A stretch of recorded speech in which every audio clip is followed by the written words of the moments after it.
there is an almost overwhelming air of anticipation. It's a new racing season with new expectations and stories yet to be told. We have a race.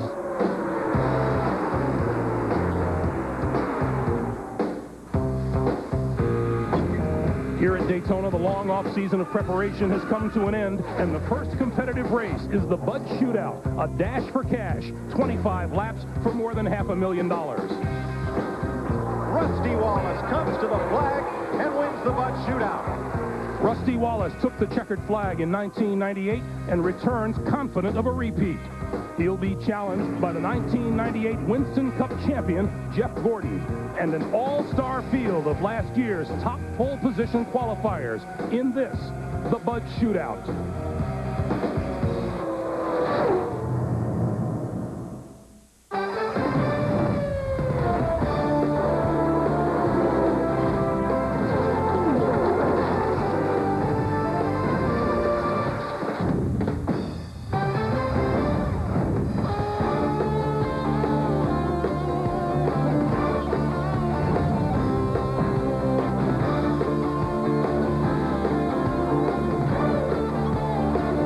We are pleased to welcome you live to Daytona as CBS Sports coverage of Speed Weeks continues with the Bud Shootout on a beautiful day for auto racing. NASCAR's Winston Cup drivers will be in competition for the first time this year in this invitation-only all-star event.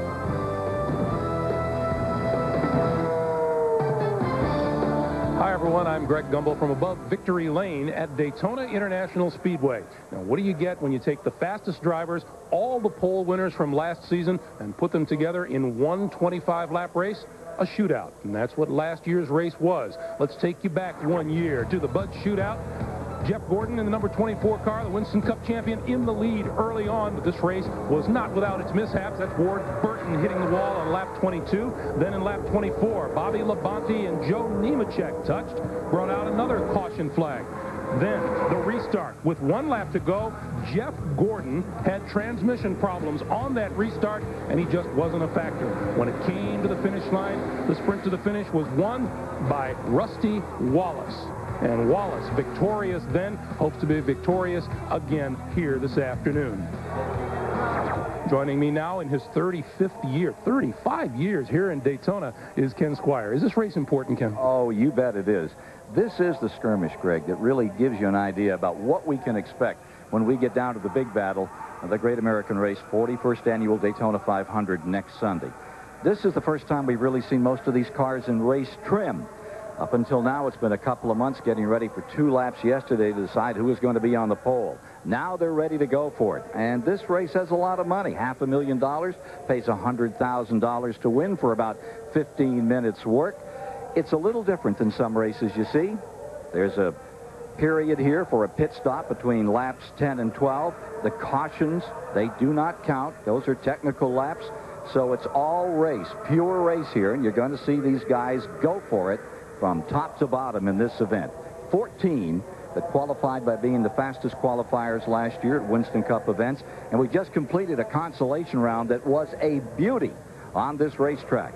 The 15 drivers from second round qualifying got after it, and we had Jeff Bodine bring them down with Robert Presley alongside in that blue car. He was to be a factor for the entire 25 laps, 62.5 miles. But there's the guy, Mike Skinner, busting through on the bottom of the racetrack, going into first place. The automatic pit stop at lap 10.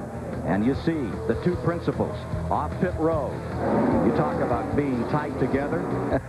You couldn't tie these guys any tighter together as they came down. They weren't going to give up first spot. Caution, 19th lap. Lap didn't count. A little bit of debris on the track set up the finish. And as they came to the line, it was Skinner first. Presley second. That yellow car from 13th spot. Young Steve Clark is back. But it was Mike Skinner successful out here in the Concy, and he moved to the last spot in this 25-lap, 62.5-mile go that we're just about ready for. I believe early on you said, watch Mike Skinner, keep an eye on him. If you were with us yesterday here on CBS, you saw live Jeff Gordon capture the pole position for the 1999 Daytona 500 and become the first entrant in the next Millennium Bud 2000. He captured the first Daytona 500 pole with a speed of 195.067 miles an hour. He bumped Tony Stewart, the reigning Winston Cup champion, seeking his second Daytona 500 win. He won it in 1997. He's standing by with our Dick Berggren. Dick. Thanks, Greg. Jeff Gordon has run this event 5 times. He's won it twice. Jeff, what will it take to win this race today? Well, it's going to take a fast race car, which we have, but, you know, getting into position, I pretty much knew that Skinner had a fast race car, and, you know, he did a great job in that last race. I think he's going to be tough in this one, too, but there's a whole lot of other guys that we got to think about, but, you know, I'm just going to see how this line shakes out. I think I can do more if I get in the inside lane and make some more moves that way, but my guys have given me a really fast race car. It's just what I can do with it and how good of a pit stop we have. Good luck today, Jeff. Terrell Shaheen.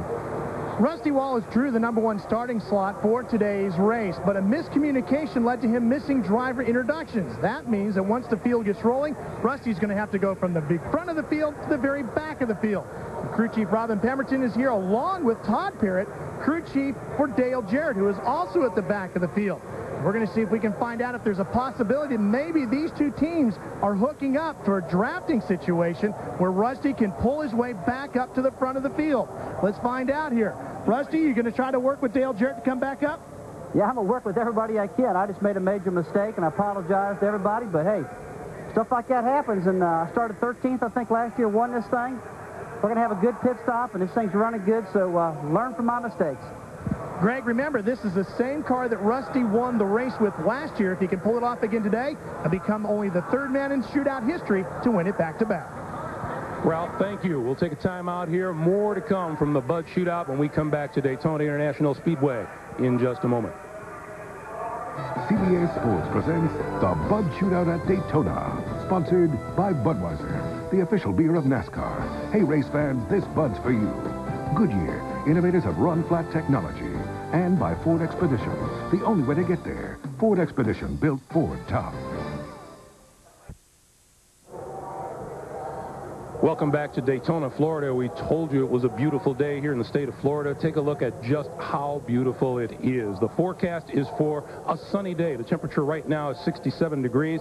Not much wind to talk about. The track temperature at 92 degrees. That'll go up a little. The car temperature is right now 89 degrees. That figures to go up a lot. Speaking of going up, let's go way upstairs to the gentleman who will call the race. Here's Mike Joy. Mike.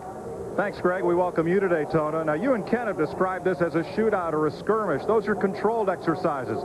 This is a street fight. It's a brawl. And let me ask our CBS race strategist, 2-time Winston Cup champion Ned Jarrett, just how do you win this thing? Well, certainly you don't wait. You don't have any strategy. You don't wait for the field to sort itself out or to see what other drivers might have. You got to, when you see an opening, you got to go for it. It's flat out from the start to finish. Sort of like a Saturday night race at a local short track. Yes, and just about as long, only 25 laps. Let's bring in the 81 winner of the Busch Clash. 10 years ago, a very emotional Daytona 500 victory for Darrell Waltrip. And today, if you're out there in the midst of that pack, you know you can go. You can run faster than you can in the middle. But how do you get to the front? Well, the whole thing is, Mike, this is like the worst airplane ride you've ever been on. Folks, you're bouncing, you're getting buffed around, and all you can do is reach up, pull those seat belts real tight, and hang on. Forrest, where do you want to be? Well, conventional wisdom says you want to be out front. Quite frankly, I never went for conventional wisdom. I believe I'd make my move before that last lap because it just never works. So shake up the field, make a move early, and get out front.